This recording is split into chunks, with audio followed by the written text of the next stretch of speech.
नमस्कार. आज आपण एका विषयावरती बोलणार आहे. शेतकरी बांधवांनो, तुम्ही जर नवीन असाल तर माझ्या चॅनलला नक्की सबस्क्राईब करा आणि व्हिडिओ माझा जर आवडला तर नक्की लाईक करा. आणि तुमचं लाईक खूप मोलाचं राहील आणि या व्हिडिओमध्ये बी तुमच्यासाठी खूप मोलाचं आहे शेतकरी बांधवांनो. आणि जर तुमची काही समस्या असेल तर नक्की माझ्या कमेंटमध्ये कळवा. तर शेतकरी बांधवांनो, बऱ्याच ठिकाणी काजळीचा प्रादुर्भाव होऊ राहिला. काजळी ही सप्टेंबरमध्ये येत असते, पण खूप लवकर ही आपल्या मोसंबीवरती यंदा काजळी आलेली आहे. मग काजळीसाठी काय मारायचं तर आपण ह्या व्हिडिओमध्ये जाणून घेणार आहे. तर शेतकरी बांधवांनो, तुमच्याकडं जर गळ असेल, म्हणजे झाडावरती लटकलेलं एखादं पिवळं फळ जर असेल, ज्याला आपण पोर्ट्रेटिकम बुरशी म्हणतो, म्हणजे चॉकलेटी कलरचं जे डेट होतं त्याचं फळाचं आणि फळ पिवळं होऊन झाडालाही लटकतं, ते जर असेल तर तुम्ही त्याला काय मारायला पाहिजे. आणि तुमची त्याच्यासोबत तुमची काजळीही सुद्धा गेली पाहिजे त्या एका फवारणीमध्ये. मग तुम्हाला काय मारायला पाहिजे तर हे आपण ह्या व्हिडिओमध्ये बघणार आहे.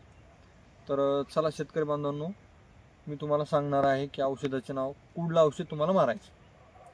तर शेतकरी बांधवांनो, तुम्हाला आदामा कंपनीचं शमीर घ्यायचं आहे.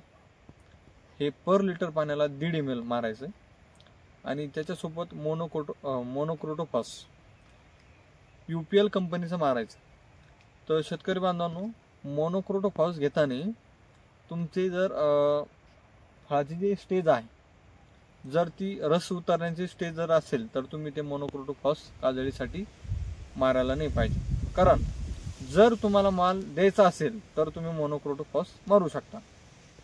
कारण ते फळ जे आहे तर ते आणखीन पिवळं होत चालतं. कारण ते कवडी पडल्याच्या नंतर त्याला आणखीन ते पिवळं होण्यास मदत करतं. तर जर तुमच्या झाडाला कवडी नसेल किंवा तुमचा माल हिरवा असेल तर मोनोक्रोटोफॉस आणि आदामा कंपनीचं तुम्ही शमीर मारू शकता. हे 2 औषध घेऊ शकता. दुसरी महत्त्वाची गोष्ट शेतकरी बांधवांनो, जर तुमच्याकडं काही मोसंबीला म्हणजे समजा ह्या ठिकाणी छिद्र पडत आहे, फळावरती छिद्र पडल्याच्या नंतर तुमचे फळ पिवळं होतं, मग त्या ठिकाणी त्याच्यामधून पू आल्यासारखं होत आहे, तर त्याला आपण कँगरिंग म्हणतो शेतकरी बांधवांनो. मग त्याच्यासाठी काय मारायला पाहिजे.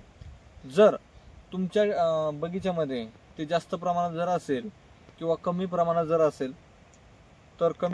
असेल तर तुम्ही कुप्रोफिक्स नाही कंट्रोल होईल ते.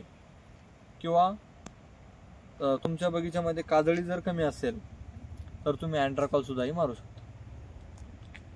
म्हणजे प्लेन अँट्राकॉल सुद्धाही घेऊ शकता. मोनोक्रोटोफॉस घ्यायची आवश्यकता पडणार नाही शेतकरी बांधव. जर कमी असेल तर, कमी टक्केवारी मध्ये असेल तर जर ही फवारणी घेतली तर नक्की तुम्हाला फळावरती व झाडावरती फायदा नक्की होईल.